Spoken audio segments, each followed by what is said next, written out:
The world of the Greek city-states and of classical Greek freedom collapsed, disappeared, fell because of the dictator Philip of Macedon and his son. The son was crazy, he was paranoid, but history is written by the victors. My historical interpretation follows the one Father Juan de Mariana makes in his History of Spain. This is the only history written from the liberal point of view, against dictators, against Caesarism. But since history is written by the victors, well, Alexander the Great has a good reputation, and Julius Caesar has a good reputation, and yet they were tyrants. As you know, 30-some senators stabbed Julius Caesar, and each one had to stab him once. There were even a few who could not make it, and so instructed others, "Hey, you stab him once for me." You are familiar with Father Juan de Mariana's theory of tyrannicide. It is just to kill a tyrant. Not only is it just, but people have a moral duty to stab a tyrant. But, I repeat, it is the victors who write history. And the interpretation is that the world of the city-states was corrupt, and that the only solution was a unification. That required a leader. There is always a rationalization. And who better than Philip or his son? It is also said that this permitted the expansion of the Hellenistic world throughout Asia. We know that Alexander the Great almost reached India. When he died, everything crumbled, and his generals divided up the empire. Egypt went to the general Ptolemy. In the end, it is not really known what happened.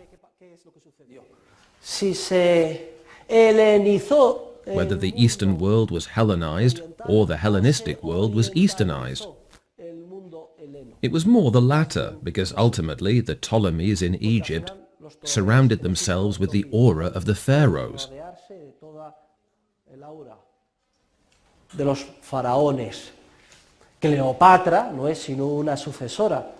Cleopatra was simply a successor to the Ptolemies, that is, to Alexander the Great's Greek general who received Egypt. Why am I mentioning this? Because in the so-called Hellenistic world, in Egypt, a banking system was again developed, and we have important information about it as well. It is important because in the Egypt of the Ptolemies, the first government bank in history emerged.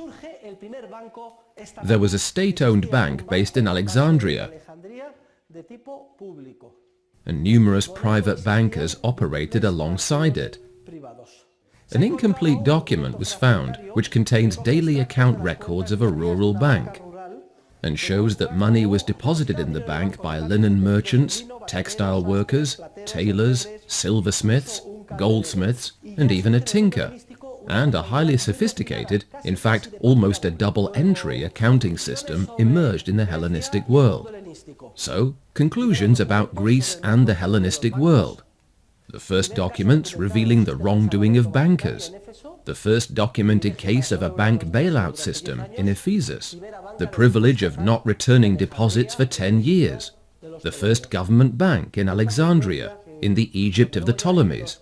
It was so influential that when Rome conquered Egypt, there was even the temptation to create, in the Roman Empire, a government bank using as a model the one that existed in Cleopatra's Egypt.